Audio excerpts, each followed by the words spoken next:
இப்போ ஸ்ட்ரெஸ் எல்லாருக்கும் அதிகமாயிடுச்சு. ஸ்லீப் பேட்டர்ன் பேட் ஆயிடுச்சு. ஃபுட்லயும் வந்து நியூட்ரிஷியஸ் ஃபுட்டும் கம்மியாயிடுச்சு.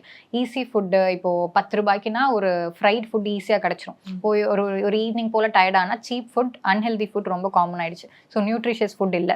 ஸோ நியூட்ரிஷன் போக வேண்டிய நியூட்ரிஷன் போறதில்ல. ஸ்ட்ரெஸ், தூக்கம் இல்லாம இருக்கிறது இது எல்லாமே ஜாஸ்தி ஆயிடுச்சு.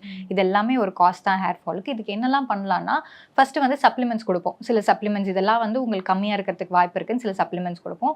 அது கூடவே ஆட் பண்ணி ஹேர் ஃபாலிக்கலுக்கே வந்து நம்ம ஒரு ஸ்ட்ரென்த் கொடுக்குற மாதிரி பிஆர்பி, பிளேட்லெட் ரிச் பிளாஸ்மா, இல்லை க்ரோத் ஃபேக்டர் கான்சென்ட்ரேட், இந்த மாதிரி நிறைய ஆப்ஷன்ஸ் இருக்குது. சில இன்ஜெக்ஷன்ஸ் அங்கேயே கொடுக்கும்போது அது வந்து ஹேர் க்ரோத்துக்கு பெட்டராக இருக்கும். இந்த ஜெனட்டிக்காக பால்டாக இருக்கவங்க அவங்கெல்லாம் வந்து அந்த மேல் பேட்டர்ன் பால்னஸ் சொல்லுவாங்க, ஃபீமேல் பேட்டர்ன் பால்னஸும் இருக்குது.